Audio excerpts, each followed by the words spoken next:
Okay तो आज जो हम स्टार्ट करेंगे दैट इज सेल्यूलर रेस्पिरेशन। हमने फोटोसिंथेसिस, फोटो रेस्पिरेशन एंड कर दिया है और मैंने उसके की पॉइंट्स भी आप लोगों के साथ शेयर कर दिए हैं। ठीक है, और उम्मीद है वो आप लोगों ने पढ़ लिया होगा। ये चैप्टर जैसे ही एंड होगा इंशाल्लाह कल या परसों मैं आप लोगों के साथ जो है इसकी प्रैक्टिस टेस्ट जो है वो तकरीबन आई थिंक 55 एमसीक्यूज हैं, वो मैंने आप लोगों के लिए बनाए हैं। वो आप लोगों के साथ मैं शेयर करूंगी और आप लोगों ने उसको सॉल्व करके मुझे सेंड करना है। ठीक है जी। तो सेल्यूलर रेस्पिरेशन बेसिकली रेस्पिरेशन जो है वो फोटोसिंथेसिस का ऑपोजिट रिएक्शन है कि जिसमें होता क्या है कि ग्लूकोज का मॉलिक्यूल ऑक्सीजन के साथ ऑक्सीडाइज होता है। बेसिकली ये एरोबिक रेस्पिरेशन है। एरोबिक रेस्पिरेशन का मतलब ये है कि फूड ऑक्सीडाइज हो रहा है in the presence of oxygen. अगर ऑक्सीजन ग्लूकोज के साथ ऐड हो रही है और अपने आप को ब्रेक कर रही है, दैट इज कॉल्ड रेस्पिरेशन। ठीक है, यही प्रोसेस हमने उल्टा पढ़ा था फोटोसिंथेसिस में, जिसमें कार्बन डाइऑक्साइड और वाटर ऐड हो रहा था in the presence of chlorophyll और सनलाइट। अब यहाँ पर ना सनलाइट की जरूरत है ना क्लोरोफिल की जरूरत है। ये सिंपली जो पूरा दिन उसने फोटोसिंथेसिस से फूड बनाया है, वो रात के टाइम पे या इन द एब्सेंस ऑफ लाइट वो उस ग्लूकोज को ऑक्सीजन ऐड करने के साथ साथ उसको ब्रेक डाउन करेगा। As a result carbon dioxide release होगी, वाटर के मॉलिक्यूल रिलीज होंगे और कुछ अमाउंट की एनर्जी हीट की फॉर्म में भी रिलीज होगी और एक एनर्जी करेंसी बनेगी जिसे हम कहते हैं एटीपी। तो बेसिकली कुछ चीजें हैं जो कि इसमें मेमोराइज रखने वाली हैं। एक तो ये कि जो सेल्यूलर रेस्पिरेशन है वो बेसिकली फोटोसिंथेसिस का ऑपोजिट रिएक्शन है। रेस्पिरेशन फोटोसिंथेसिस का ऑपोजिट रिएक्शन है। ये सिर्फ हम प्लांट्स की बात नहीं कर रहे, एनिमल्स यानी कि हम भी यही कर रहे होते हैं। फूड ऑक्सीडाइज होता है, जो हमने फूड इनटेक किया हुआ होता है वो फूड ऑक्सीजन की प्रेजेंस में ब्रेक डाउन होता है और उसके रिजल्ट में कार्बन डाइऑक्साइड मिलते हैं, कुछ वाटर के मॉलिक्यूल्स मिलते हैं, प्लस एटीपी मिलते हैं और हीट मिलती है।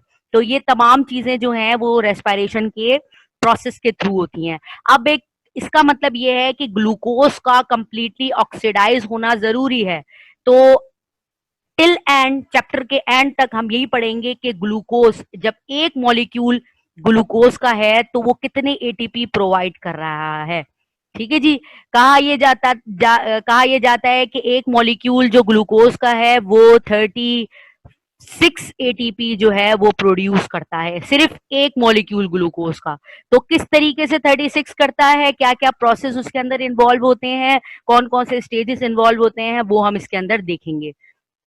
तो as a result of photosynthesis जो फूड बनता है जब वो ऑक्सीडाइज होता है तो उसके वाटर के मॉलिक्यूल और कार्बन डाइऑक्साइड के साथ तो कुछ अमाउंट की एटीपी बनते हैं और वो कितनी कैलोरीज एनर्जी प्रोड्यूस करता है, 673 किलो कैलोरीज जो है वो एनर्जी प्रोड्यूस करता है with the elaboration of ATP. ठीक है जी। तो ये एनर्जी रिलीज होने का मतलब ये है, ये एक्सोथर्मिक प्रोसेस है जो हमने शुरू चैप्टर में डिस्कस कर लिया था। जब मैंने आप लोगों से अभी पीछे प्रीवियस में डिस्कस किया था कि एक ग्लूकोज का कंप्लीट ऑक्सीडाइज होना जरूरी है। तो जब एक ग्लूकोज कंप्लीटली ऑक्सीडाइज होता है वो 3 स्टेजेस से होता है। एक कहलाता है हमारे पास ग्लाइकोलाइसिस, दूसरा हमारे पास कहलाता है ग्लाइकोलाइसिस, दूसरा कहलाता है क्रेब्स साइकिल और तीसरा हमारे पास होता है इलेक्ट्रॉन ट्रांसपोर्ट चेन, जो कि ऑक्सीडेटिव फॉस्फोराइलेशन से यानी कि एडीपी के अंदर एक और फॉस्फेट ऐड करता है और एज अ रिजल्ट प्रोड्यूस करता है एटीपी। राइट। तो ये जो तमाम चीजें हैं कि बेसिकली 36 एटीपी किस तरीके से एक ग्लूकोज का मॉलिक्यूल बना रहा है, ये हम डिटेल्ड में स्टडी करेंगे आगे। जो चीज यहाँ पर याद करने वाली है वो ये करने वाली है कि एक ग्लूकोज का molecule 673 kilo calories energy release करता है in the form of heat. अब ये पूरा प्रोसेस अगर मैं एक स्टेज में आप लोगों को दिखाना चाहूं तो ये कुछ इस तरीके से दिखता है कि 3 प्रोसेस हैं, ग्लाइकोलाइसिस, क्रेब्स साइकिल और इलेक्ट्रॉन ट्रांसपोर्ट चेन। ग्लाइकोलाइसिस होता है साइटोसोल में, cytosol is the cytoplasm. Krebs cycle और इलेक्ट्रॉन ट्रांसपोर्ट चेन माइटोकॉन्ड्रिया में होता है। राइट। तो कुछ चीजें इस डायग्राम के अंदर आप लोगों को कुछ चीजें क्लियर करने वाली हैं। ये जो पूरा प्रोसेस हो रहा है, पूरी डायग्राम हमें सेल्यूलर रेस्पिरेशन दिखा रही है, जिसमें सिर्फ और सिर्फ एटीपी ही बनेंगे। ये 3 स्टेप्स पे कंसिस्ट करता है। The first one is called glycolysis, the second one is called Krebs cycle, and third one is called electron transport chain. Glycolysis, Krebs cycle, electron transport chain, 2 चीजें मेमोराइज करने वाली हैं। ये 3 स्टेप्स कब होंगे? जब जो रेस्पिरेशन है वो होगी एरोबिक। एरोबिक का मतलब क्या है? In the presence of oxygen. In the presence of oxygen एक ग्लूकोज इन 3 साइकिल से होता हुआ गुजरेगा और हमें एटीपी दिखाएगा। तो देखिए आपको यहां भी कुछ दिख रहा है कि ग्लाइकोलाइसिस के रिजल्ट में भी कुछ एटीपीज बन रहे हैं, Krebs साइकिल के रिजल्ट में भी कुछ एटीपीज बन रहे हैं, और इलेक्ट्रॉन ट्रांसपोर्ट चेन के रिजल्ट में भी कुछ एटीपीज बन रहे हैं।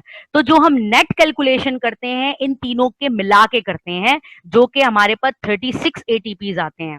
ठीक है जी, तो ये एक थोड़ा सा इंट्रोडक्शन था।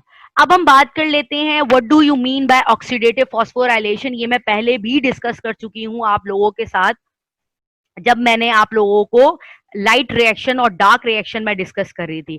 देखिए सिंपली ऑक्सीडेटिव फॉस्फोराइलेशन कोई इतना हार्ड एंड फास्ट चीज नहीं है। इसमें सिर्फ इतनी सी बात बता रहे हैं कि एक एडीपी जब एक फॉस्फेट ग्रुप के साथ ऐड होता है तो ये एटीपी में कन्वर्ट होता है। This conversion of from ADP to ATP is called oxidative phosphorylation. अब ऑक्सीडेटिव फॉस्फोराइलेशन के नतीजे में देखिए आपको ना बहुत सारी चीजें इसके अंदर नजर आ रही हैं। एक तो आप लोगों को ये नजर आ रही है, ये जो मैंने आप लोगों के साथ शेयर की, ये पूरी क्या चीज है? ये आप लोगों को याद है, ये फोटो सिस्टम दिखाया जा रहा है। और फोटो सिस्टम में एडीपी से एटीपी कैसे बन रहा है? जब एक फॉस्फेट का मॉलिक्यूल आके अटैच हो जाता है, इस एडिशन ऑफ फॉस्फेट को कहते हैं फॉस्फोराइलेशन। तो जब एक फॉस्फेट ग्रुप एक एडीपी के साथ अटैच होता है, that is formed ATP, that is adenosine triphosphate. ठीक है जी, तो ऑक्सीडेशन हो रही होती है। तो ऑक्सीडेशन का what is the definition of oxidation? Oxidation means loss of electron और गेन ऑफ इलेक्ट्रॉन। जी, आप में से जवाब दें मुझे please. What do you mean by Loss of electron. Loss of electron. Loss of electron and loss of hydrogen as well, right? Hydrogen. जी, तो यहाँ पर आप लोगों को कुछ हाइड्रोजन के आइंस भी नजर आ रहे हैं, जो कि आपको बिल्कुल पता है कि हाइड्रोजन आइंस जो है, ये तमाम हाइड्रोजन आइंस आगे जाके आप लोगों के पास जो वाटर शुरू में फोटोलाइसिस हुई थी वहां से ब्रेक डाउन हाइड्रोजन हुए। तो ये hydrogen as such electron provide कर रहे होते हैं, राइट? तो जहां पर रिडक्शन होती है वहां पर इलेक्ट्रॉन वो पर्टिकुलर कंपोनेंट गेन कर रहा होता है, और जहां पे ऑक्सीडेशन हो रही होती है वहां पर इलेक्ट्रॉन जो है वो लॉस हो रहा होता है। ठीक है, तो यहाँ पे आप लोगों को क्या नजर आ रहा है? एटीपी कैसे सिंथेसाइज हो रहा है? By the help of oxidative phosphorylation ADP add हो रहा है एक फॉस्फेट ग्रुप में, और ये एटीपी में कन्वर्ट हो जाता है। तो ये बेसिकली एडीपी से एटीपी जब कन्वर्ट होता है तो ये हमारे पास जो है माइटोकॉन्ड्रियल मेम्ब्रेन के अंदर काम सारा हो रहा होता है। ठीक है, आपको पता है ना, एक है माइटोकॉन्ड्रिया के बाहर जो साइटोसोल है, हम उसकी बात नहीं कर रहे। माइटोकॉन्ड्रिया के अंदर एडीपी एटीपी में कन्वर्ट हो रहा है, तभी माइटोकॉन्ड्रिया को कहा जाता है power house of the cell. यहाँ पे सिर्फ ये चीज याद रखने वाली है कि ये माइटोकॉन्ड्रिया के अंदर हो रहा होता है oxidative phosphorylation. What do you mean bye oxidative phosphorylation? When ADP combined with one phosphate group, that is form ATP, that's enough, right? इससे ज्यादा बाकी इसके अंदर से डिटेल नहीं पूछी जाती, और आपको पता होना चाहिए ये माइटोकॉन्ड्रिया के अंदर हो रहा होता है, that's why it's called power house of the cell. अच्छा जी, अब जो मेन चीज जो डिस्कस करने वाली है, जिनसे एक्चुअल में क्वेश्चंस आ सकते हैं, वो हम डिस्कस करेंगे। सबसे पहली चीज पूछा यह जाता है कि ग्लाइकोलाइसिस कहाँ होता है? आपको पता होना चाहिए ग्लाइकोलाइसिस साइटोसोल में होता है। सिर्फ रेस्पिरेशन का ग्लाइकोलाइसिस ही एक ऐसा प्रोसेस है जो कि साइटोसोल में होता है। उसके अलावा Krebs cycle, electron transport chain, ATP का बनना, ऑक्सीडेटिव फॉस्फोराइलेशन, ये तमाम की तमाम चीजें माइटोकॉन्ड्रिया के अंदर हो रही होती हैं। ठीक है, तो एमसीक्यूज में ये चीज आते हैं कि glycolysis take place in dash of the cell, cytosol, mitochondria, and cytosol, mitochondria, nucleoplasm, वो 1 and 2 और नन। तो कभी कभी बच्चे इस तरह से भी करते हैं कि साइटोसोल माइटोकॉन्ड्रिया दोनों पे टिक लगा देते हैं, ठीक है, बोथ पे कर देते हैं। तो आपको ये, और कभी कभी माइटोकॉन्ड्रिया पे भी कर देते हैं, क्योंकि बेसिकली मेन जो प्रोसेस है आपके पास क्रैब्स साइकिल और ऑक्सीडेटिव फॉस्फोराइलेशन, वो माइटोकॉन्ड्रिया के अंदर ही हो रहा है, ठीक है जी। सो ग्लाइकोलाइसिस हो रहा होता है साइटोसोल में, जिसके नतीजे में भी आपको कुछ अमाउंट के एटीपी मिलते हैं। क्रैब साइकिल में भी एटीपी प्रोड्यूस होती है, और इलेक्ट्रॉन ट्रांसपोर्ट चेन में भी एटीपी की प्रोडक्शन हो रही होती है। अब सवाल ये है कि what do you mean bye aerobic respiration. Aerobic respiration का मतलब ये है ऑक्सीजन की प्रेजेंस में ग्लूकोज का ब्रेकडाउन होना। तो ये जो आपको 3 स्टेप्स नजर आ रहे हैं, ये हमारे पास कहलाता है एरोबिक रेस्पिरेशन। एनाएरोबिक रेस्पिरेशन क्या होता है? एनाएरोबिक रेस्पिरेशन का मतलब यह है कि ग्लूकोज अपने आप को ब्रेक कर रहा है 2 कंपोनेंट में, यानी कि वो एटीपी नहीं बना रहा बल्कि 2 चीजें बना रहे, एक बना रहे लैक्टेट और एक बना रहे इथानोल। अब आप एक चीज यहाँ पे कॉमन देख लें, एक जो कॉमन प्रोसेस होता है एरोबिक रेस्पिरेशन में और एनाएरोबिक रेस्पिरेशन में, वो होता है ग्लूकोज का प्रोसेस। ये जो ग्लाइकोलाइसिस का प्रोसेस है, प्रोसेस नंबर 1, ये एरोबिक में और एनाएरोबिक में कॉमन होता है। इसका मतलब ग्लाइकोलाइसिस के लिए ऑक्सीजन की रिक्वायरमेंट जरूरी नहीं है, ऑक्सीजन की रिक्वायरमेंट जरूरी नहीं है, तभी ये एरोबिक में भी ग्लाइकोलाइसिस हो रही होती है, ग्लूकोज अपने आप को पायरुविक एसिड में कन्वर्ट कर रहा होता है, और एनाएरोबिक में भी ग्लूकोज अपने आप को पायरुविक एसिड में कन्वर्ट कर रहा होता है। सबसे पहले ग्लूकोज अपने आप को पायरुविक एसिड में कन्वर्ट करता है, और अगर सेल के पास ऑक्सीजन होगी तो वो क्रैब साइकिल में जाएगा और देन इलेक्ट्रॉन ट्रांसपोर्ट चेन में जाएगा। लेकिन अगर सेल के पास लेकिन अगर सेल के पास ऑक्सीजन नहीं है तो वो 2 चीजें बनाता है, यानी कि एक प्रोसेस में चला जाता है जिसे हम कहते हैं फर्मेंटेशन। जिसे हम क्या कहते हैं? फर्मेंटेशन। तो इसका मतलब ये है कि जब एक ग्लूकोज कंप्लीटली ऑक्सीडाइज होता है एरोबिक रेस्पिरेशन में, तो एज ए रिजल्ट वो कार्बन डाइऑक्साइड भी बनाता है, ऑक्सीजन भी बनाता है, और उसके अलावा एटीपी के मॉलिक्यूल्स भी बनाता है। लेकिन जब आप एनाएरोबिक की बात करते हैं, तो यहाँ पर ग्लूकोज जब ब्रेक डाउन होता है, ग्लाइकोलाइसिस जब हो रही होती है, तो ये एंड प्रोडक्ट बनाता है जिसे हम कहते हैं लैक्टेट और इथानोल। इस प्रोसेस को हम कहते हैं फर्मेंटेशन प्रोसेस, ठीक है जी। अब ये जो फर्मेंटेशन प्रोसेस है, ये आप देख लें किस तरीके से हो रहा है। ये ग्लाइकोलाइसिस के थ्रू ग्लूकोज पायरुविक में कन्वर्ट हो रहा है। अगर पायरुविक, अच्छा अब ना कंडीशंस होती हैं, अगर पायरुवेट अपने आप को कन्वर्ट कर रहा है लैक्टेट के अंदर, तो उसे हम कहते हैं लैक्टेट एसिड फर्मेंटेशन। अगर पायरुवेट अपने आप को कन्वर्ट कर रहा है इथेनॉल के एंड प्रोडक्ट में, तो उसे हम कहते हैं इथेनॉल फर्मेंटेशन। ये फर्मेंटेशन किस तरह से होती है, किन कंडीशंस में होती है, ये हम आगे डिस्कस करेंगे। अभी मैंने सिर्फ और सिर्फ आपको जो बताना था, वो मैंने एनाएरोबिक जो है कंडीशन बतानी थी कि एनाएरोबिक कंडीशन क्या होती है। तो इसका मतलब ये है कि जहां पर एरोबिक रेस्पिरेशन में 36 एटीपी बन रहे हैं, वहां एनाएरोबिक में सिर्फ 2 एटीपी बनते हैं। तो इसका मतलब ये है कि जिन ऑर्गेनिज्म में एरोबिक रेस्पिरेशन हो रही होती है, वो एक ग्लूकोज के मॉलिक्यूल से 36 एटीपी प्रोड्यूस करता है। लेकिन जब हम एनाएरोबिक की बात करते हैं, तो एक ग्लूकोज का मॉलिक्यूल वो 2 एटीपी प्रोड्यूस करता है। या आप लोग लिख भी लें, और ये जो है एमसीक्यूज में भी आता है, ठीक है जी। So less energy produce during in anaerobic respiration, while more energy is produce during in aerobic respiration. अब जरा हम एक प्रोसेस पे आ जाएं जो एनाएरोबिक के बिल्कुल करीब होता है, that is called fermentation. Fermentation का क्या मतलब है? फर्मेंटेशन है जिसमें शुगर इन्वॉल्व है, जाहिर सी बात है। हम अभी देख रहे थे कि ग्लूकोज तो इन्वॉल्व होगी, ग्लूकोज की ब्रेकडाउन हो रही है, ग्लूकोज की ब्रेकडाउन हो रही है यीस्ट की प्रेजेंस में, in the absence of oxygen, ठीक है। Glucose add with yeast in the absence of oxygen. देखिए माइनस लिखा हुआ है ना, माइनस का मतलब है ऑक्सीजन के मॉलिक्यूल इन्वॉल्व नहीं है। ये सबसे पहले फर्मेंटेशन का प्रोसेस एक साइंटिस्ट ने जो है वो ओरिजिनेट करवाया था, जिन्हें हम पास्चर कहते हैं, ठीक है। इसने ये बात बोली थी कि ये एक ऐसा प्रोसेस है कि जो ऑर्गेनिज्म जो कि माइक्रोस्कोपिक ऑर्गेनिज्म होते हैं, जिनमें बैक्टीरिया, खासतौर पे बैक्टीरिया, फंजाई वगैरह जो रहते हैं। आपको पता है बैक्टीरिया भी ऐसे होते हैं जो एनाएरोबिक बैक्टीरिया होते हैं, जो वहां रहते हैं जहां पर ऑक्सीजन नहीं होती, क्योंकि अगर उनको ऑक्सीजन मिलेगी तो दे कांट सर्वाइव, राइट।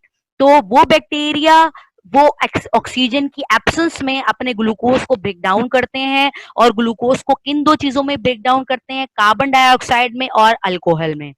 अब वो अलग बात है कि अगर वो लैक्टेट बनाएगा तो वो लैक्टिक एसिड फर्मेंटेशन होती है, और अगर वो अल्कोहल बनाएगा तो उसे अल्कोहलिक फर्मेंटेशन कहते हैं। तो बेसिकली कहने का मतलब ये है कि fermentation is a process in which sugar is added with yeast in the absence of oxygen, which the end product is carbon dioxide, alcohol. अच्छा, अब anaerobic तो रेस्पायरेशन होती है। ये फर्मेंटेशन किसमें हो रही होती है? फर्मेंटेशन बेसिकली एक ऐसा प्रोसेस है जो कि इंडस्ट्रियल लेवल पे यूज किया जाता है, ठीक है। इंडस्ट्रियल लेवल पे बहुत सारी चीजें ऐसी होती हैं जो बनाई जाती हैं। लेट सपोज हमें अल्कोहल की प्रोडक्शन करनी है, ठीक है, मुझे एंड प्रोडक्ट अल्कोहल चाहिए, मैंने अपनी लैब्स में रखना है अल्कोहल, अल्कोहल बेचना है इंडस्ट्री वालों ने। वो शुगर के अंदर यीस्ट डालते हैं, और आपको पता है यीस्ट क्या है? Yeast is a fungi. Sugar के अंदर जैसे ही यीस्ट डालते हैं, इन द एब्सेंस ऑफ ऑक्सीजन, तो वो कार्बन डाइऑक्साइड के मॉलिक्यूल प्रोड्यूस करता है, और अल्कोहल के कुछ मॉलिक्यूल जो हैं वो प्रोड्यूस होते हैं by one molecule of sugar. तो ये इंडस्ट्रियल लेवल पे जो एनाएरोबिक फर्मेंटेशन करवाई जाती है उसे हम एनाएरोबिक रेस्पिरेशन नहीं कहेंगे, बल्कि हम उसे कहेंगे इट्स कॉल्ड फर्मेंटेशन। अब क्योंकि ये इकोनॉमिक इंपॉर्टेंस इसकी बहुत ज्यादा है, इकोनॉमिकली बहुत ज्यादा इसकी मायने रखते हैं, क्योंकि इंडस्ट्रियल लेवल पे हो रहा होता है, तो एनाएरोबिकली ये जो आपकी ब्रेड बनती हैं वो फर्मेंटेशन के प्रोसेस से बनती हैं। जो आपकी एंटीबायोटिक्स बनती हैं, जिनमें से पेनिसिलिन एक एंटीबायोटिक है, जो कि मैंने चैप्टर 1 के अंदर भी बताया था, जो कि फंजाई से ही एक्सट्रैक्ट की गई है। तो बहुत सारी ऐसी एंटीबायोटिक हैं जो कि फर्मेंटेशन के थ्रू बनाई जाती हैं, दैट इज कॉल्ड पेनिसिलिन, जो कि एंटीबायोटिक है। कुछ वाइटामिन्स जो हमारे पास सप्लीमेंट्स होती हैं, वाइटामिन्स के भी सप्लीमेंट्स मिलते हैं ना, जैसे प्रोटीन के सप्लीमेंट्स होते हैं, वाइटामिन के सप्लीमेंट, जो कि हैवी एक्सरसाइज जो करते हैं या डेली एक्सरसाइज जो जिम कर रहे होते हैं, या फिर नॉर्मल पेशेंट्स भी ये सप्लीमेंट यूज करते हैं। तो ये भी फर्मेंटेशन के थ्रू ही प्रोड्यूस की जाती है। उसके अलावा ये जब एनिमल को डिकम्पोज किया जाता है, तो तब भी फर्मेंटेशन ही हो रही होती है। इसका मतलब ये है कि जब एक डेड एनिमल को जो है दफना दिया जाता है सॉइल के अंदर, उस वक्त भी फंजाई, वायरस, बैक्टीरिया, क्योंकि आपको पता है सॉइल के नीचे, सॉइल के अंदर जो है ऑक्सीजन की डेफिशिएंसी है, ऑक्सीजन के मॉलिक्यूल्स मौजूद नहीं है, तो वहां पर भी एनिमल्स जो हैं वो डिकम्पोज हुए जाते हैं। और अगर एनिमल्स को हम डिकम्पोज कर रहे हैं, एक इंडस्ट्रियल लेवल पे अगर एनिमल को डिकम्पोज करके कुछ चीजें बनाई जा रही हैं, जैसे लेदर वगैरह बनाए जा रहे हैं, तो उस रिजल्ट में हमारे पास जो है वो फर्मेंटेशन का प्रोसेस कहलाया जाता है। उसके अलावा बहुत, जैसे ये देखो लेदर यहाँ पर लिखा जाता है, लेदर आपको पता है leather is extracted skin of some animals, right. उसके अलावा क्लॉथ्स और वुड बनाई जाती है with the help of fermentation. ये आपकी बुक में ये चीजें नहीं लिखी हुई, बुक के अंदर ज्यादातर आप लोगों के जो है केमिकल्स के बारे में लिखा हुआ है, लेकिन आप लोगों को इसकी इंपॉर्टेंस एज सच पता होनी चाहिए। उसके अलावा उसके अलावा पिकल्स बनाए जाते हैं, राइट। तो फर्मेंटेशन के थ्रू आप ग्लूकोज के अंदर कुछ मटेरियल ऐड करेंगे, चाहे आप वो फंगस ऐड कर रहे हैं या चाहे आप यीस्ट ऐड कर रहे हैं, but make sure in the absence of oxygen, तो वो आगे जाके पिकल्स भी बनाता है।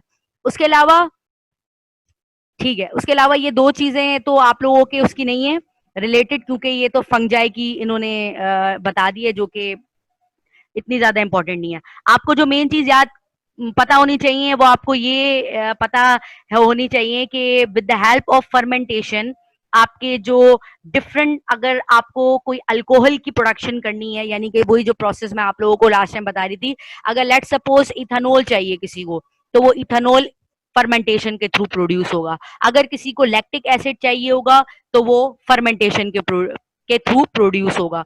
तो जितने भी हमारे पास प्रोडक्शन होती है, आइदर हम किसी फूड की प्रोडक्शन की बात कर रहे हो या हम किसी अल्कोहल की प्रोडक्शन की बात कर रहे हो, अल्कोहल के डिफरेंट ग्रुप्स की बात कर रहे हो, तो वो एनएरोबिकली फर्मेंटेशन के थ्रू इंडस्ट्रियल लेवल पे बनाया जाता है।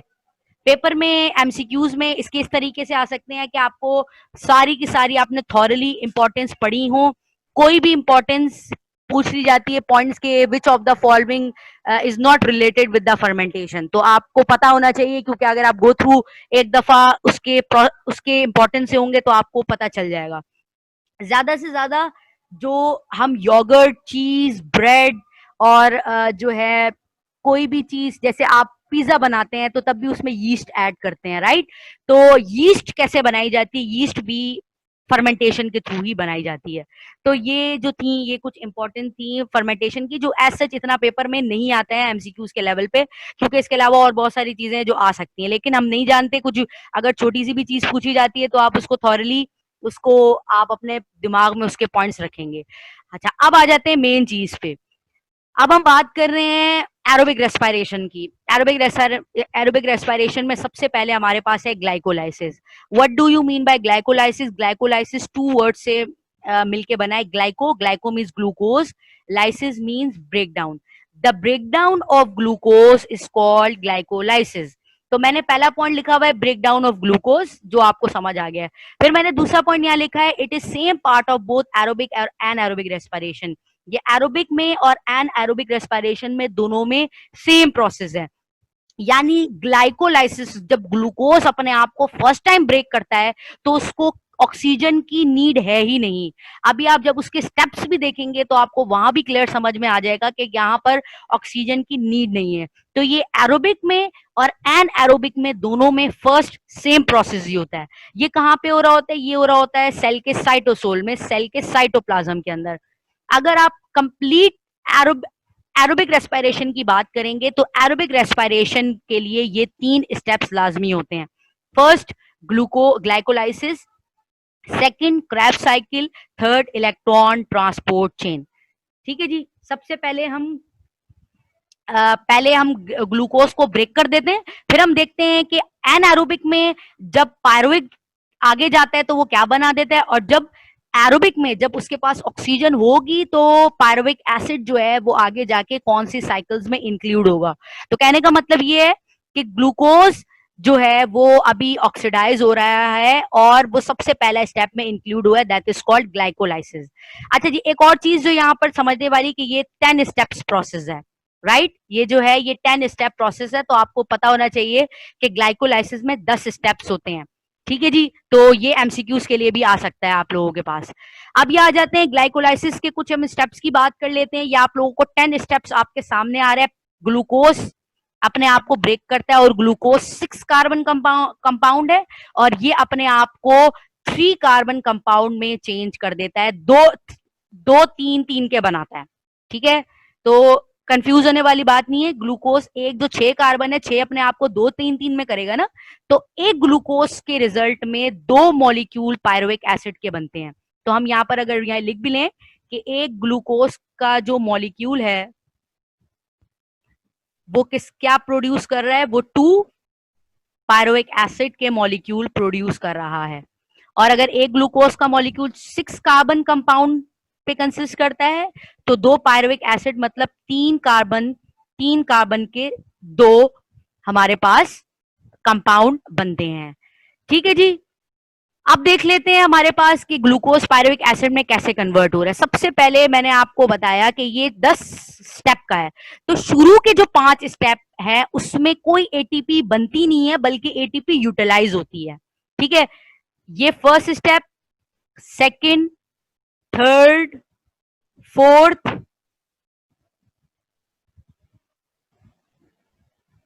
Fifth. First, second, third, fourth, fifth.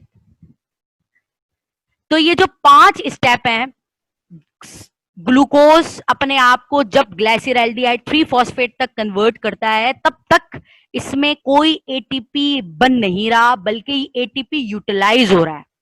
ठीक है, सबसे पहले तो बॉडी के एटीपी यूटिलाइज होंगे। तो देखें इस स्टेप के अंदर माइनस एटीपी का मतलब क्या है एटीपी यूटिलाइज हो रहे हैं, माइनस एटीपी एटीपी यूटिलाइज हो रहे हैं। आगे के 5 स्टेप में आप देखें, +2 एटीपी यानी 2 मॉलिक्यूल के एटीपी प्रोड्यूस हो रहे हैं, +2 एटीपी यानी 2 molecule of ATP are produce. तो सबसे पहले हम ये देखते हैं कि ये किस तरीके से कन्वर्ट होता है। First of all glucose convert होता है ग्लूकोज 6 फॉस्फेट में। अगर हम एक ग्लूकोज के मॉलिक्यूल की बात करें तो एक ग्लूकोज का मॉलिक्यूल 6 कार्बन पे कंसिस्ट करता है ना, 1 2 3 4 5 6। स्ट्रक्चर में आप इतना ज्यादा डिटेल में जाएंगे नहीं क्योंकि स्ट्रक्चर एज सच इतना पूछा नहीं जाता, बस ये पूछा जाता है कि कहाँ कहाँ पे एटीपी यूटिलाइज हो रही है और कहाँ कहाँ पे एटीपी प्रोड्यूस हो रही है। या फिर नेट समरी पूछी जाती है कि टोटल ग्लाइकोलाइसिस में कितने एटीपी यूटिलाइज हुए और कितने एटीपी प्रोड्यूस हुए। ठीक है, तो मैं एक आप लोगों को सिर्फ बताने के लिए कि ये कंपाउंड ये अपने आप को पहले चेंज कैसे करता है। सबसे पहले ग्लूकोज अपने छठे नंबर पे एक फॉस्फेट का ग्रुप अटैच कर देता है, 1 2 3 4 5 6। इस 6 एक ये जो छठा कार्बन है यहाँ पर एक फॉस्फेट का ग्रुप अटैच कर देता है, that is form glucose 6 phosphate.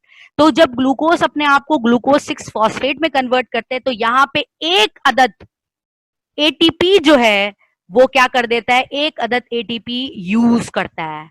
क्या करता है, 1 एटीपी यूज करता है। तो जब ग्लूकोज ग्लूकोज 6 फॉस्फेट में कन्वर्ट होता है तो एक एटीपी यूज होता है। अच्छा जी, अब आगे चलते हैं। ग्लूकोज 6 फॉस्फेट अपने आप को चेंज करता है फ्रक्टोज 6 फॉस्फेट के अंदर, तब कोई एटीपी यूटिलाइज नहीं हुआ। फ्रक्टोज अपने आप को चेंज करता है फ्रक्टोज 1,6 बाइफॉस्फेट में। अच्छा, अब फ्रक्टोज आपको पता है, फ्रक्टोज जो हमारे पास कार्बोहाइड्रेट है वो भी 6 कार्बन की होती है। तो अगर हम फ्रक्टोज की बात करते हैं और अगर हम 6 की बात करते हैं तो फ्रक्टोज जब फ्रक्टोज 1,6 बाइफॉस्फेट में कन्वर्ट होते हैं तो इसका मतलब एक 1 के ऊपर भी फॉस्फेट ग्रुप अटैच है और एक छठे पे भी फॉस्फेट ग्रुप अटैच है। तो फॉस्फेट 6 फ्रक्टोज 6 फॉस्फेट अपने आप को जब फ्रक्टोज 1,6 बाइफॉस्फेट पे करता है तो यहां पर भी एक अदद एटीपी अपने आप को यूटिलाइज करेगा। ठीक है, एक एटीपी की यूटिलाइजेशन यहां पर भी होगी। फ्रक्टोज 6 फॉस्फेट अपने आप को फिर कन्वर्ट करता है ग्लाइसर एल्डिहाइड 3 फॉस्फेट में। अच्छा, आपके लेवल पे यहां पर हमारे पास जो एक मजीद स्टेप बताया हुआ ये आप लोगों ने इंक्लूड नहीं करना। ठीक है, ये आप लोगों के लेवल का स्टेप नहीं है, ये बीएससी लेवल का स्टेप है, ये आप लोगों को नहीं पता होना चाहिए। तो फ्रक्टोज 1,6 बाइफॉस्फेट अपने आप को कन्वर्ट करता है ग्लाइसर एल्डिहाइड 3 फॉस्फेट में। यहां तक जो है पहले 5 स्टेप हो जाते हैं कंप्लीट। तो इसका मतलब कहने का ये कि फर्स्ट 5 स्टेप में ये 2 एटीपी हमारे पास यूटिलाइज हुए। ठीक है, कितने एटीपी यूटिलाइज हो गए, 2 एटीपी यूटिलाइज हो गए। अब जब ग्लाइसर एल्डिहाइड अपने आप को कन्वर्ट करता है 1,3 बाइफॉस्फेट ग्लाइसरेट में, जब ये अपने आप को इसमें कन्वर्ट करता है देन ये 2 NADH प्रोड्यूस करता है। कितने NADH प्रोड्यूस करता है, 2 NADH प्रोड्यूस करता है। ये बेटा आप लोगों ने एट अ टाइम अभी याद कर लो क्योंकि मैं अभी आप लोगों से पूछूंगी कि कितने एटीपी यूज हुए, कितने NADH बने और कितने एटीपी बने। 2 NADH प्रोड्यूस होते हैं, 2 NADPH प्रोड्यूस हो गए। 2 NADPH प्रोड्यूस कब होते हैं, जब ग्लाइसर एल्डिहाइड अपने आप को 1,3 बाइफॉस्फेट ग्लाइसरेट में कन्वर्ट करता है। 1,3 बाइफॉस्फो ग्लाइसरेट अपने आप को जब 3 फॉस्फो ग्लाइसरेट में कन्वर्ट करता है तो इस कन्वर्जन के अंदर अगेन हमारे पास 2 एटीपी प्रोड्यूस होते हैं। अब यहां पर बेसिकली एक्चुअल में ग्लाइकोलाइसिस में एटीपी की प्रोडक्शन शुरू होगी। तो 2 एटीपी यहां पर प्रोड्यूस हो गए।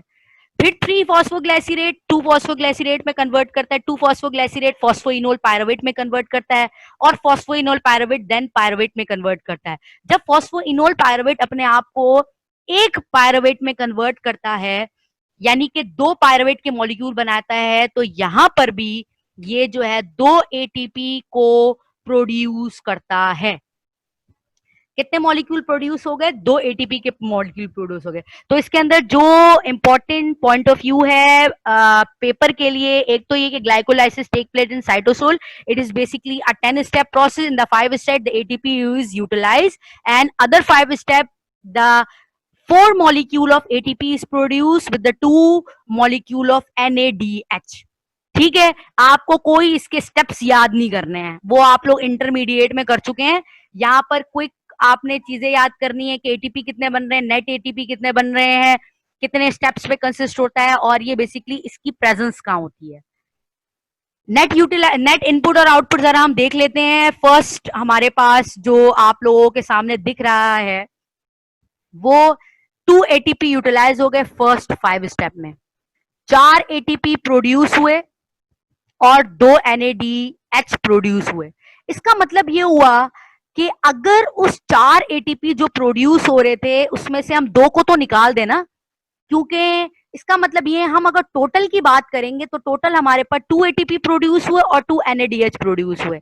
इसकी बिल्कुल एग्जांपल इस तरीके से है कि अगर मैं आपको दूं 4 रुपए, ठीक है, और उसमें से मैं आप 2 रुपए ले लूं, ठीक है, उसमें से मैं 2 रुपए भी ले लूं और मैंने आपको 4 रुपए दिए, तो अगर कोई तीसरा बंदा आपसे पूछेगा कि आपके पास टोटल कितने बचे, तो आप 4 रुपए नहीं बोलेंगे, आप बोलेंगे 2 रुपए बचे। बिल्कुल इसी तरीके से 4 प्रोड्यूस हो रहे होते हैं लेकिन 2 यूटिलाइज भी हो रहे होते हैं, तो आप दैट्स वाई 4 में से 2 माइनस कर देंगे, तो इसका मतलब 2 एटीपी यहाँ पे प्रोड्यूस हो गए, ठीक है। तो नेट रिजल्ट ग्लाइकोलाइसिस का क्या आया, आपको 2 एटीपी के मॉलिक्यूल मिले और 2 NADH प्रोड्यूस हुआ, ठीक है। ये यहां पर मतलब एक एक स्टेप की काउंटिंग आपने याद रखनी है, क्योंकि हम लास्ट में जो डिस्कस करेंगे वो हम इसको टोटल कैलकुलेट करेंगे कि टोटल बेसिकली कितने बन गए। अच्छा, कुछ चीजें जो इसमें पता होनी चाहिए वो ये, एक और चीज पता होनी चाहिए कि ये जो एक NADH है, एक एन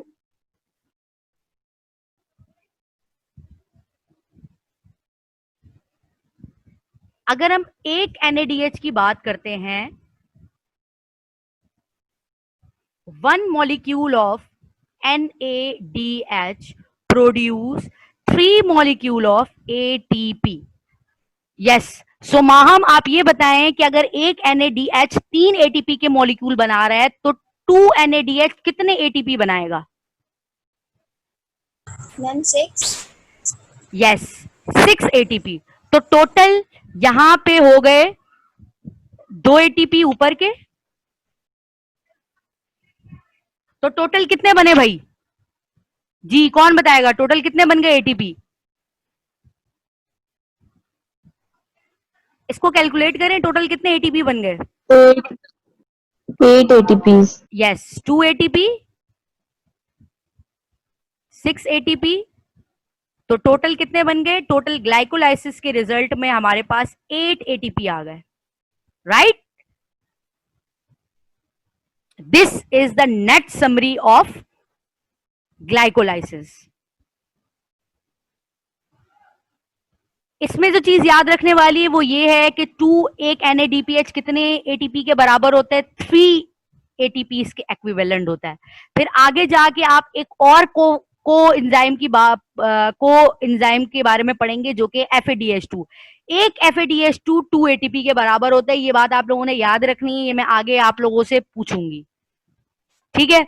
तो अब आप देखें, इसके मैंने समराइज लिखा हुआ है, as each molecule of NADH is equivalent to 3 molecule of ATP, each FADH2 is equal to 2 molecule of ATP. If it is an anaerobic process, then pyruvic acid produce ethyl alcohol or lactic acid. If it is aerobic process, the pyruvic acid produce carbon dioxide and water via a Krebs cycle and electron transport chain। जी, तो यहां तक सबको clear है?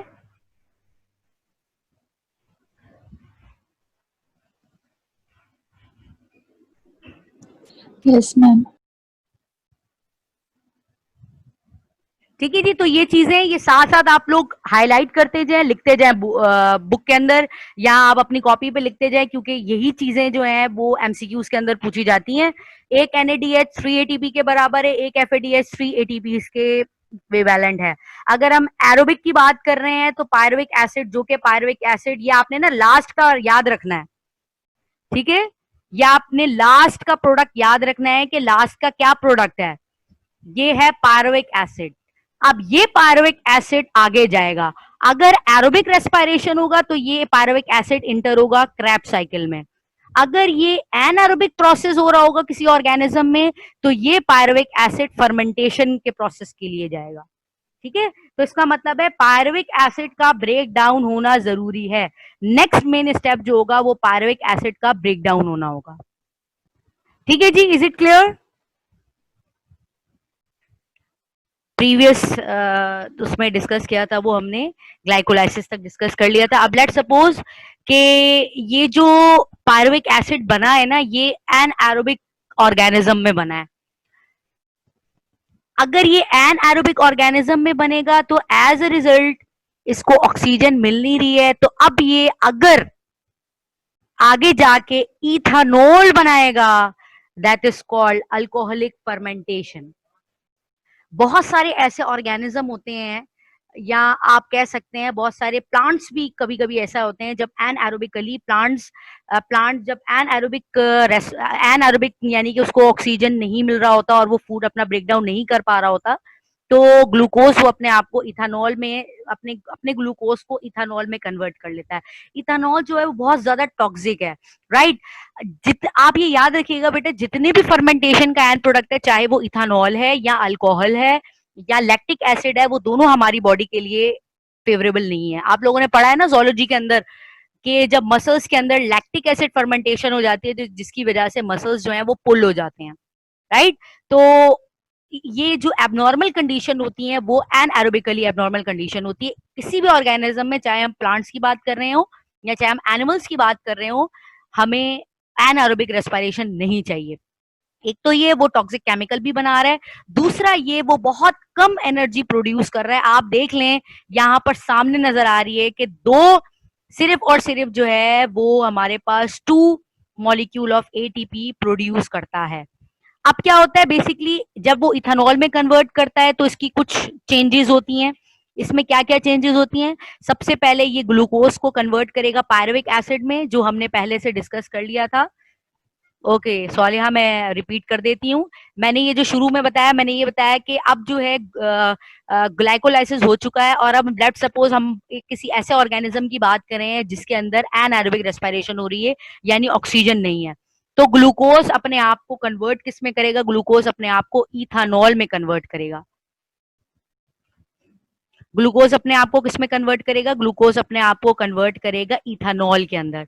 तो glucose अपने आप को ethanol में डायरेक्ट कन्वर्ट नहीं करता, ग्लूकोज कुछ प्रोसेस के थ्रू अपने आप को कन्वर्ट करता है। सबसे पहले ग्लूकोज अपने आप को कन्वर्ट करता है पायरुविक एसिड में, और आपको पता है ये ग्लाइकोलाइसिस के थ्रू हो रहा होता है। तो यानी कि कहने का मतलब ये है कि ग्लाइकोलाइसिस के रिजल्ट में ग्लूकोज अपने आप को पायरुविक एसिड में कन्वर्ट कर रहा है। अच्छा, अब लेट सपोज ये एक ऐसे ऑर्गेनिज्म में हो रहा है कि जिसमें एंड प्रोडक्ट इथानॉल बन रहा है, तो इस फर्मेंटेशन को हम कहेंगे अल्कोहलिक फर्मेंटेशन। अब अल्कोहलिक फर्मेंटेशन के रिजल्ट में क्या होता है कि सबसे पहले पायरुविक एसिड अपने आप को, 2 पायरुविक एसिड बने थे ना, क्योंकि एक अगर 6 कार्बन का कंपाउंड है तो 2 बनेंगे पायरुविक एसिड, यानी कि 3C और 3C, 3 कार्बन वाले 2 बनेंगे। तो जब 2 मजीद आगे इन्वॉल्व होंगे तो वो बना देंगे आगे जाके 2 एसिड एल्डिहाइड। सबसे पहले पायरुविक एसिड अपने आप को एसिड एल्डिहाइड में कन्वर्ट करता है, जिसका फॉर्मूला आपको पता ही है, आपने केमिस्ट्री के अंदर पढ़ा है। एल्डिहाइड का ग्रुप हटाया थे CH3CHO, और 2 कार्बन डाइऑक्साइड को भी, कार्बन डाइऑक्साइड के मॉलिक्यूल भी रिलीज करता है। अब एसिड एल्डिहाइड अपने आप को जब इथेनॉल में कन्वर्ट करता है, एज ए रिजल्ट वो NADH को यूज कर रहा होता है, यानी कि NADH यहाँ पे मजीद यूटिलाइज होते हैं। NADH अपने आप को यूटिलाइज करता है यहाँ पे, और NADH अपने आप को कन्वर्ट कर देता है NAD में। ठीक है, आपको पता है ना, जैसे एटीपी अगर हम यूटिलाइज करेंगे तो एटीपी कन्वर्ट हो जाएगा ADP में। इसी तरीके से जब NADH यूटिलाइज होगा तो NADH अपने आप को कन्वर्ट करेगा NAD में। तो ओवरऑल आपको ये पता होना चाहिए, when glucose converted into ethanol, that is called alcoholic fermentation. In alcoholic fermentation the first glucose converted into a pyruvic acid, then pyruvic acid converts into a 2 molecule of acetaldehyde and 2 molecules of carbon dioxide, then acetaldehyde converts into a alcohol। ये जो ethyl alcohol है, ये मैं शुरू में भी बता चुकी हूँ, बहुत ज्यादा टॉक्सिक है। कभी भी अगर कोई प्लांट्स में ये प्लांट प्रोड्यूस कर रहा है, तो देखो टॉक्सिक का मतलब यही होता है ना कि ये उसकी बॉडी यूज नहीं कर रही। उसकी बॉडी यूज इसलिए नहीं कर रही क्योंकि वो अगर उसकी बॉडी के मेटाबॉलिज्म में इन्वॉल्व होगा तो उसके मेटाबॉलिज्म को कंप्लीटली डिस्ट्रॉय कर देगा।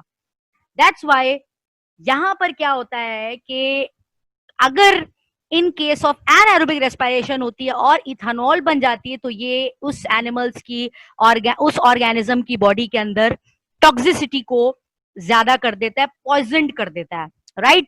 अच्छा जी, अब सवाल ये अल्कोहलिक फर्मेंटेशन कब होती है? अल्कोहलिक फर्मेंटेशन बहुत सारी इंडस्ट्रीज में होती है। इंडस्ट्रीज के लेवल पे जब आपको रिक्वायरमेंट होती है इस इथेनॉल की तो देन जो है ग्लूकोज को इथेनॉल में कन्वर्ट करवा दिया जाता है इन the absence of oxygen.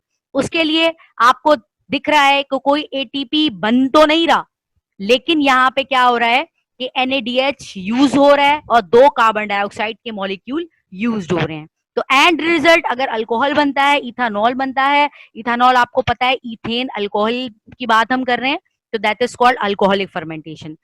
Next हमारे पास है लैक्टिक एसिड फर्मेंटेशन। अब ये जो लैक्टिक एसिड फर्मेंटेशन है ना, ये एनिमल्स में भी होती है, यानी कि ये ह्यूमंस के अंदर भी होती है। It is more common in human as well. अब होता किस तरीके से, जब ह्यूमन बहुत ज्यादा हैवी एक्सरसाइज करता है तो उसके मसल्स में क्योंकि ऑक्सीजन की डेफिशिएंसी हो गई है तो ग्लूकोज जो है वो लैक्टिक एसिड बनाना शुरू कर देता है। और जब लैक्टिक एसिड की हाई एक्यूमुलेशन हो जाती है मसल्स के अंदर तो मसल्स जो है वो पुल हो जाते हैं, मसल्स जो है वो फैटीग हो जाते हैं, इतने थक जाते हैं कि आप बाजू को संभाल भी नहीं सकते। तो लैक्टिक एसिड फर्मेंटेशन हमें ज्यादातर कॉमनली एनिमल्स में दिखाई देती है and human as well, right. तो इसकी ह्यूमन की भी एग्जांपल है। और उसके अलावा अगर हमने एंड प्रोडक्ट लैक्टिक एसिड का इंडस्ट्रियल लेवल पे लेना है तो हम लैक्टिक एसिड में कन्वर्ट कराएंगे। लैक्टिक एसिड के कन्वर्ट कराने का मेन सिंपल सा प्रोसेस ये है कि सबसे पहले ग्लूकोज अपने आप को पायरुविक एसिड में कन्वर्ट करता है। यहाँ पे अगेन पायरुविक एसिड सिंपल अपने आप को लैक्टिक एसिड में कन्वर्ट करेगा by the accumulation of NADH। यहां पे क्या हो रहा था कि पहले एसिड एल्डिहाइड में कन्वर्ट हो रहा था और फिर इथेनॉल में कन्वर्ट होता है, लेकिन lactic acid pyruvic acid direct lactic acid में कन्वर्ट होगा by the utilisation of 2NADH। तो एनर्जी लेके फिर ऐसे प्रोडक्ट में कन्वर्ट करा रहे जो उन एनिमल्स की बॉडी के लिए टॉक्सिक है, जो उसको पॉइजनस है, जो उसकी बॉडी में फेवरेबल नहीं है। तो ये कंडीशंस थी अगर एक ऑर्गेनिज्म एनारोबिक होगा।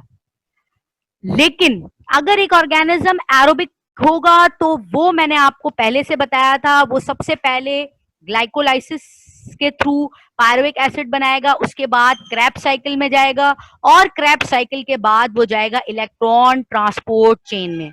अब सवाल ये है कि क्या pyruvic acid direct scrap cycle में एंटर होता है? तो उसका जवाब है नो। सबसे पहले पायरुविक एसिड अपने आप को 3 कार्बन से 2 कार्बन में कन्वर्ट करता है और इसी 3 कार्बन से 2 कार्बन में चेंज होने में ये अब रिएक्शन साइटोसोल से मूव होता हुआ माइटोकॉन्ड्रिया के अंदर चला जाएगा, क्योंकि हमें पता है कि ग्लाइकोलाइसिस साइटोसोल में हो रही थी, ग्लाइकोलाइसिस साइटोप्लाज्म में हो रही थी। तो यहां पर ये जो 3 कार्बन कंपाउंड है एक पायरुविक एसिड, वो 2 कार्बन कंपाउंड में चेंज होगा। तो 3 कार्बन कंपाउंड आप कार्बन गिन भी सकते हैं, 1 2 3। यहाँ पे 2 कार्बन है, 1 2। तो 3 कार्बन कंपाउंड को पायरुविक एसिड कहते हैं, 2 कार्बन कंपाउंड को एसिटाइल को ए बोलते हैं, एसिटाइल कोएंजाइम ए। तो ये जो एसिटाइल को ए है, ये पायरुविक एसिड से एसिटाइल को ए में जब कन्वर्जन होती है तो उसके रिजल्ट में कुछ कार्बन डाइऑक्साइड का मॉलिक्यूल रिलीज होता है। क्या होता है? कार्बन डाइऑक्साइड का मॉलिक्यूल रिलीज होता है और NAD अपने आप को एक NADH में कन्वर्ट करता है। NAD क्या कर रहा होता है? NAD अपने आप को NADH में कन्वर्ट कर रहा होता है, यानी कि एक मॉलिक्यूल NADH का यहाँ पे बन चुका है, ठीक है, during the conversion of pyruvic acid into acetyl alcohol. तो जब पायरुविक एसिड अब 3 कार्बन चेन अपने आप को 2 कार्बन चेन में कन्वर्ट करती है तो वो 2 चीजें करती हैं। पहली क्या चीज थी? कार्बन डाइऑक्साइड रिलीज करता है। दूसरी क्या चीज है? NADH बनाता है। तो इस कन्वर्जन को हम कहते हैं फॉर्मेशन ऑफ एसिटाइल अल्कोहल। अब सवाल ये आता है पेपर में कि एसिटाइल अल्कोहल कहाँ होता है? Acetyl alcohol take place in the mitochondria of the cell, while pyruvic acid formed in the cytosol of the cell।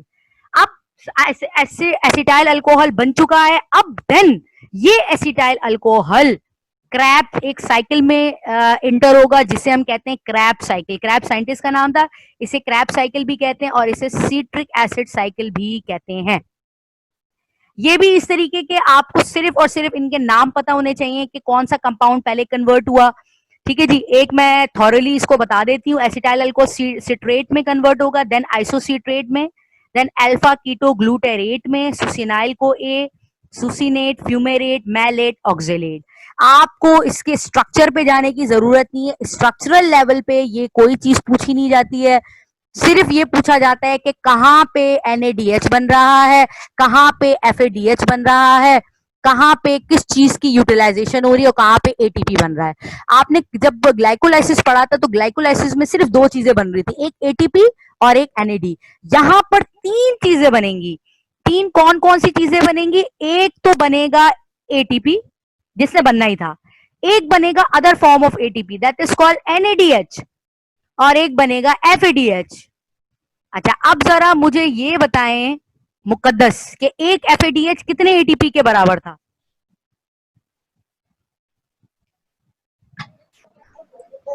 Ma'am 2। Good. और एक NADH कितने ATP के बराबर था? 3 ATP। यस। तो यहाँ पे अब हम देखना स्टार्ट करते हैं कि कहाँ कहाँ पे NADH बन रहा है, FADH2 बन रहा है और ATP बनना स्टार्ट हो रहा है। ठीक है, तो सबसे पहले आप ये देखें कि जब ये आइसोसिट्रेट अपने आप को अल्फा कीटो ग्लूटेरेट में कन्वर्ट करता है तो यहाँ पे कार्बन डाइऑक्साइड का मॉलिक्यूल रिलीज होता है और एक अदद NADH बनता है। जब अल्फा कीटो ग्लूटेरेट अपने आप को सुसिनाइल को ए में कन्वर्ट करता है, अगेन यहाँ पे एक कार्बन डाइऑक्साइड का मॉलिक्यूल बनता है और अगेन एक NADH बनता है। जब सुसिनाइल को ए सुसिनेट में कन्वर्ट होता है, ये एक ATP का मॉलिक्यूल बनाता है। जब सुसिनेट फ्यूमेरेट में कन्वर्ट हो रहा होता है तो ये एक FADH का मॉलिक्यूल बनाता है, और जब मैलेट अपने आप को ऑक्जेलेट में कन्वर्ट करता है तो ये एक NADH का मॉलिक्यूल बनाता है। यानी कि आप अगर इसका नेट इसकी आप समरी देखेंगे तो यहाँ पे हमारे पास कितने कार्बन डाइऑक्साइड के मॉलिक्यूल हो गए? 2 कार्बन डाइऑक्साइड के मॉलिक्यूल। ATP कितने हुआ? 1 ATP। NADH कितना हुआ? 3 NADH। FADH कितना हुआ? 1 FADH। अभी हम इसको काउंट करेंगे, ठीक है? अभी हम इसको काउंट करेंगे कि टोटल कितने ATP, कार्बन डाइऑक्साइड को हटा के, ठीक है? सिर्फ ये ATP को काउंट करेंगे, या आप जरा अपने पास फटाफट कैलकुलेट कर ले, मैं आप लोगों से भी पूछूंगी। ठीक है, तो जो समरी पेपर के लिए आती है, MCQs में आ सकती है। Krebs, first of all Krebs cycle mitochondria के मैट्रिक्स में हो रहा है, ठीक है? माइटोकॉन्ड्रियल मैट्रिक्स में हो रहा है and generate a pool of chemical energy ATP, NADH, FADH, जो हम देख चुके हैं। From the oxidation of pyruvic, the end product of glycolysis, when acetyl co is oxidized to carbon dioxide in the Krebs cycle, chemical energy is released and captured in the form of NADH, FADH2 and ATP. Krebs cycle के अभी हमने पढ़ा है, Krebs cycle में कितने बन रहे थे? क्रैब साइकिल में हमारे पास एक तो ये एरोबिक रेस्पिरेशन है, दूसरा माइटोकॉन्ड्रियल मैट्रिक्स में हो रहा है। हमारे पास बन रहा है 2 कार्बन डाइऑक्साइड, एक ATP, एक ATP ही रहेगा, जाहिर सी बात है, ठीक है? 1 3 NADH कितने के 3 NADH कितने ATPs के बराबर है? 9 ATP के। जी, एक FADH कितने ATP के बराबर है? टोटल ATP कितने हो गए? ग्लाइकोलाइसिस में कितने ATP बन रहे थे? 8 बन रहे थे कि 6 बन रहे थे? गुड।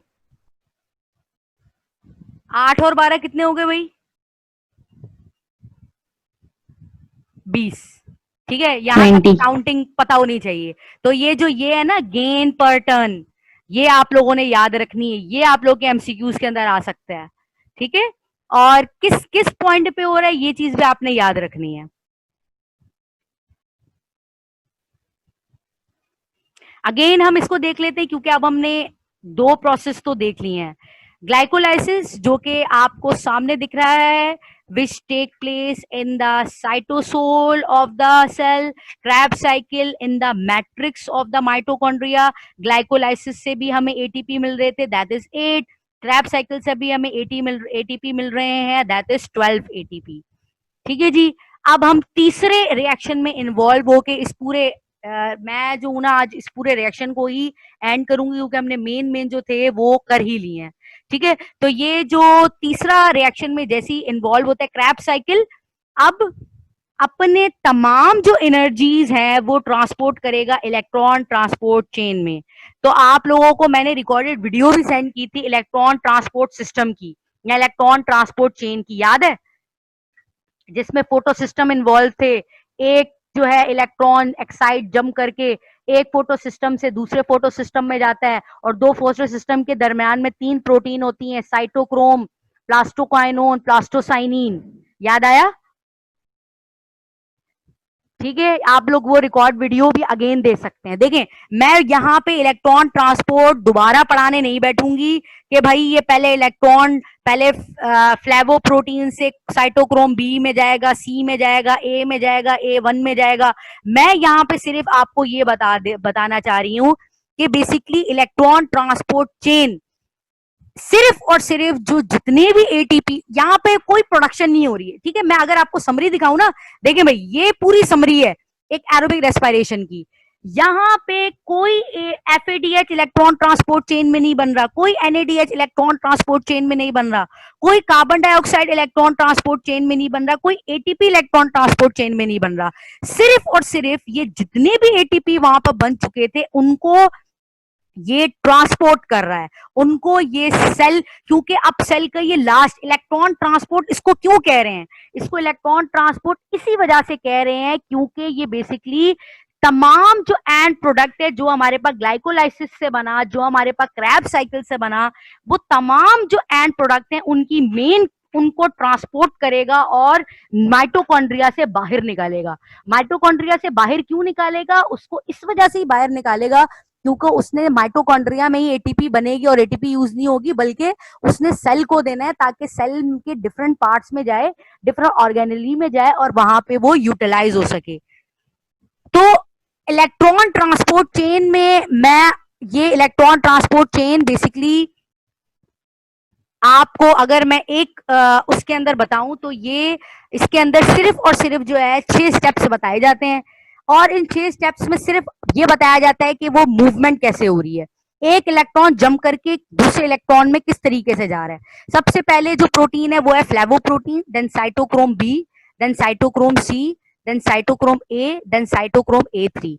इनके दरमियान में से जैसे जैसे ये आगे जाते जाएंगे तो जो एडीपी थे वो फॉस्फेट, वो पाई बॉन्ड अपने साथ एक फॉस्फेट बना के एटीपी में कन्वर्ट करेगा, एडीपी अपने आप को एटीपी में कन्वर्ट करेगा, एडीपी अपने आप को एटीपी में कन्वर्ट करेगा, वाटर का मॉलिक्यूल बनेगा। तो ये बेसिकली इस ट्रांसपोर्टेशन ऑफ इलेक्ट्रॉन को, जिसमें इलेक्ट्रॉन भी ट्रांसपोर्ट हो रहे हैं और पिछले जितने एडीपी थे वो फॉस्फेट के साथ ऐड हुए थे वो बनेंगे एक्चुअल में यहाँ पे इलेक्ट्रॉन ट्रांसपोर्ट चेन में। यानी कि ये जो क्रैब साइकिल के अंदर आपको नजर आ रहे हैं ना, ये मैंने जब आप लोगों को क्रैब साइकिल यहाँ मैं आपको बता रही थी कि ये जो एटीपी बन रहा है, ठीक है, एटीपी कैसे बनता है, एक एडीपी अपने साथ पीआई अटैच करता है, एक एडीपी अपने साथ पीआई अटैच करके इलेक्ट्रॉन ट्रांसपोर्ट चेन को दे देगा। इलेक्ट्रॉन ट्रांसपोर्ट चेन में वो एटीपी पी के साथ कंबाइन होकर एटीपी में कन्वर्ट होगा। इसका मतलब ये है कि इलेक्ट्रॉन ट्रांसपोर्ट चेन खुद नहीं बना रहा, इलेक्ट्रॉन ट्रांसपोर्ट चेन जितनी उसने ग्लाइकोलाइसिस से, जितना उसने क्रैब साइकिल से एडीपी और पी इकट्ठे किए, सिर्फ उनको कन्वर्ट करेगा एटीपी के अंदर। ठीक है, तो ये हमारे पास इलेक्ट्रॉन ट्रांसपोर्ट सिस्टम है जो कि हम पहले भी डिटेल में काफी पढ़ चुके हैं, जिसमें बेसिकली इलेक्ट्रॉन की ट्रांसपोर्टेशन है कि जैसी लाइट गिरती है क्लोरोफिल पे और वो एक्साइट में चला जाता है, जो हमने पूरा पढ़ा था हार्वेस्टिंग कॉम्प्लेक्स, और इलेक्ट्रॉन जो है वो एक्साइट में चला जाता है, इलेक्ट्रॉन ट्रांसपोर्ट एक प्रोटीन से दूसरे प्रोटीन में जाता है, दूसरे से तीसरे में जाता है, तीसरे से चौथे में जाता है, चौथे से पांचवे में जाता है, और जो हमने पूरा साइक्लिक और नॉन साइक्लिक पढ़ा था ये पूरा वही इलेक्ट्रॉन ट्रांसपोर्ट सिस्टम की बात हो रही है। यहाँ पर इलेक्ट्रॉन ट्रांसपोर्ट सिस्टम सिर्फ हमें कंबाइन करके दे रहा है। इसका मतलब ये है कि आप सारी चीजें लाके आप अपने घर में किसी को दे रहे हैं कि भाई ये आप सारे रिएक्टेंट लाके दे रहे हैं, आपके घर में एक कुक है जो कि उसको प्रोडक्ट में कन्वर्ट कर रहा है। तो कुक का काम सिर्फ उसको प्रोडक्ट में कन्वर्ट करना है, मेन काम रिएक्टेंट का ही होता है कि मेन काम उस बंदे का है जो रिएक्टेंट को इकट्ठा कर रहा है। तो रिएक्टेंट को सिंथेसाइज क्रैब साइकिल करती है, रिएक्टेंट को सिंथेसाइज ग्लाइकोलाइसिस करती है। सिर्फ इतनी सी चीज आपको इलेक्ट्रॉन ट्रांसपोर्ट चेन के अंदर जो मेन कॉन्सेप्ट था वो ये था कि ये एडीपी और एडीपी के अंदर एक फॉस्फेट ग्रुप को अटैच करके एटीपी में कन्वर्ट करता है। This is most important part of the chapter bioenergetics overall reaction. भाई अब आप जरा ये देख लें, ये अच्छा यहां पर ना ये कैलकुलेट मैंने, आप लोगों ने ना बड़ा अटेंटिव रहना, अभी मैं आप लोगों से ही पूछूंगी। ग्लाइकोलाइसिस में सबसे पहले मुझे बताएं, ग्लाइकोलाइसिस में 2 NADH बन रहे थे। रिवाइज करें, ठीक है? यहां पर कोई चीज गलत लिखी है आप बताएं कि मिस ये तो हमने ये पढ़ा था, यहां पे तो ये लिखा हुआ है। 4 ATP बन रहे थे, उस 4 ATP में से 2 पहले से आप काट दें। 2 पहले से आप क्यों काटेंगे? क्योंकि वो 5 में यूटिलाइज हो रहा था, तो बचे 2 ATP। तो ATP टोटल कितने हैं? 2। NADH टोटल कितने हैं? 2। तो टोटल ATP कितने हो गए ग्लाइकोलाइसिस के? NADH को भी मिलाना है, 8 ATP। ओके, जब पायरुविक एसिड अपने आप को एसिटाइल को ए में कन्वर्ट कर रहा था तब भी तो NADH बने थे ना, NADH के मॉलिक्यूल तब बने थे 2 NADH के मॉलिक्यूल। 2 क्यों बने थे? क्योंकि पायरुविक एसिड 2 थे, 2 थे ना पायरुविक एसिड। ग्लाइकोलाइसिस के रिजल्ट में तो 2 पायरुविक एसिड बने थे, 3 के।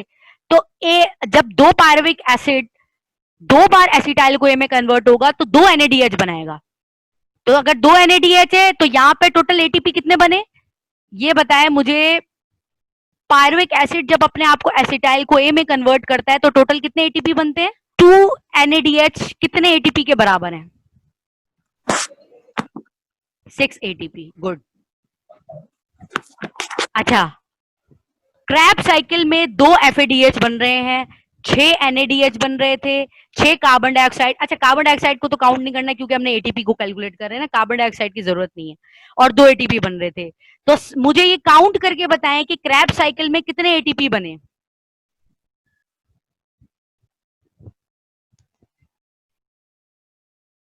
2 FADH कितने ATP बनाएगा?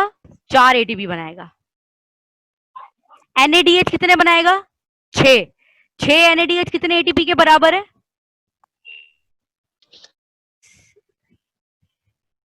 2 ATP। 18, 4 and 2 24। अब जरा कैलकुलेट करें, 24 और 6 कितने हुए? 30। 30। 30 और 8 38। अच्छा, 38 में से यहां पे बता रहे हैं कि एटीपी ग्रैंड टोटल 36 38 पर। अच्छा, अब क्या होता है बेसिकली, जो हमने दो एटीपी के मॉलिक्यूल अगेन यूज हो रहे होते हैं इलेक्ट्रॉन ट्रांसपोर्ट चेन में, ठीक है? हम वहां से 2 एटीपी को अगेन डिडक्ट कर देते हैं, तो that's why as a result हमें 36 एटीपी के मॉलिक्यूल नेट प्रोडक्शन में मिलते हैं। दैट्स मीन एक ग्लूकोज टोटल 38 एटीपी के मॉलिक्यूल, एक ग्लूकोज का मॉलिक्यूल 38 एटीपी बनाता है। लेकिन जब हम बात करते हैं इन रिएक्शन के अंदर यूटिलाइजेशन की, जो कि हमने पीछे यूटिलाइजेशन की बात की थी,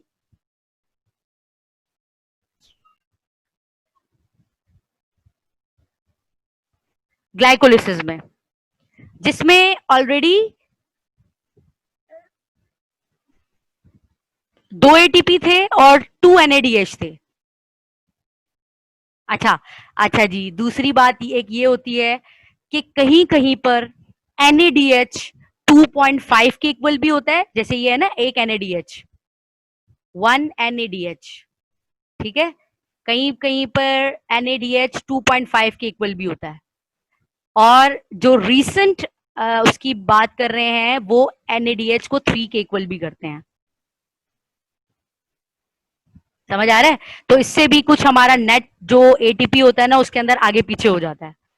ठीक है, तो ये चीज याद रखना कि एक NADH 2.5 के इक्वल भी रखते हैं और एक NADH जो है वो 3 के इक्वल भी रखते हैं। मैंने 3 जो है वो आपको लेटेस्ट बताई है कि जो लेटेस्ट कैलकुलेशन नेट प्रोडक्शन की होती है वो बेसिकली एक NADH से 3 ATP प्रोड्यूस होते हैं और एक FADH से 2 ATP प्रोड्यूस होते हैं।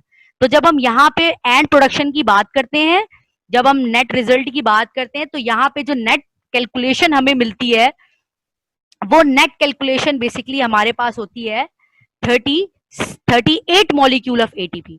तो जब 38 हमारे पास ATP प्रोड्यूस होते हैं, अभी हमने कैलकुलेट किए हैं, उस 38 में से अगेन हम 2 को माइनस कर देंगे, 2 ATP को माइनस कर देंगे, क्योंकि ये 2 ATP जो है वो यूटिलाइज हो रहे थे इन द एरोबिक रेस्पिरेशन। तो जब हम उन 2 ATPs को इसमें से माइनस कर देंगे तो एज अ रिजल्ट हमारे पास जितने ATP बनेंगे वो हमारे पास होंगे 36 ATP। जी बेटा, ये 36 और 38 की कैलकुलेशन समझ आइए? Okay, now this 36 ATP molecule then release in the cytoplasm and then it's available for metabolic activities. ठीक है, अब जरा मैं क्वेश्चनिंग आप लोगों से कर रही हूँ, क्वेश्चनिंग करके हम फिर इस सेशन को एंड करेंगे। ठीक है जी, सबसे पहले क्वेश्चन है, मुझे ये बताएं कि ग्लाइकोलाइसिस जो है वो कहाँ पे हो रही होती है? What is the position of the glycolysis? Okay, then ये जो पायरुविक एसिड अपने आप को एसिटाइल कोए में कब कन्वर्ट करता है? एरोबिक में करता है या एनाएरोबिक में करता है? एनाएरोबिक में कब? और अगर लेट सपोज एनाएरोबिक है तो पायरुविक एसिड क्या अपने आप को कैसे कन्वर्ट करेगा और किस प्रोडक्ट में कन्वर्ट करेगा? और अल्कोहलिक फर्मेंटेशन किन ऑर्गेनिज्म में ज्यादा होती है? No no no, not in animals, वो तो लैक्टिक एसिड होती है ना एनिमल्स में। इथेनॉल जो है वो ज्यादातर प्लांट्स में और बैक्टीरिया में हो रही होती है। ठीक है जी। अच्छा, अब मुझे क्रैब साइकिल है, क्रैब साइकिल का दूसरा नाम क्या है? What is the second name of Krebs cycle? TCA cycle और सिट्रिक एसिड साइकिल। और ये जो क्रैब साइकिल है ये कहाँ पे हो रही होती है? What is the location of this Krebs cycle? Mitochondrial matrix. Good. Then electron transport chain. Electron transport chain aerobic respiration में क्या हेल्प कर रहा होता है? Very good. तभी आप देख लें यहाँ पर ETC यानी इलेक्ट्रॉन ट्रांसपोर्ट चेन में कुछ भी नहीं लिखा हुआ, ना FAD लिखा हुआ है, ना NAD लिखा हुआ है, ना कार्बन डाइऑक्साइड लिखा हुआ है, ना ATP लिखा है। तो आपको ये पता है ये हमने कितने ग्लूकोज के मॉलिक्यूल को कन्वर्जन यहाँ दिखाई है? मैंने ये बात बोली है कि एक ग्लूकोज का मॉलिक्यूल कितने ATP में कन्वर्ट हो रहा है। तो आपने मुझे क्या बात बोली है? मैंने आपसे ये बात पूछी थी कि ये जो एरोबिक रेस्पिरेशन, ये जो हमने पूरा चार्ट में किया है काम, ये कितने ग्लूकोज के मॉलिक्यूल में किया है, के लिए किया है? कितने ग्लूकोज के मॉलिक्यूल को हम दिखा रहे थे? एक ही को दिखा रहे थे। ठीक है, तो मैं ये आपको बता रही थी ये पूरा जो 3-4 स्टेप्स इन्वॉल्व हुए हैं ना, ग्लाइकोलाइसिस, क्रैब साइकिल और इलेक्ट्रॉन ट्रांसपोर्ट चेन, ये सिर्फ एक ग्लूकोज के मॉलिक्यूल को कन्वर्जन के लिए दिखा रहे हैं और एरोबिक रेस्पिरेशन के लिए दिखा रहे हैं। ठीक है, तो ये हमारे पास था, that's all about the aerobic and aerobic respiration. तो यहाँ हमारे पास सेल्यूलर रेस्पिरेशन हो गया है कंप्लीट, और मैं आप लोगों को इसके जो की पॉइंट्स हैं, इंपॉर्टेंट की पॉइंट्स हैं और लास्ट तक के की पॉइंट पूरी फाइल में आपको बायो एनर्जेटिक्स की सेंड कर दूंगी। आपने उन पूरे पॉइंट्स को पढ़ेंगे, बुक को रीड करेंगे। एवोल्यूशन बहुत इंपॉर्टेंट है, वो चैप्टर हमने स्टार्ट करना है।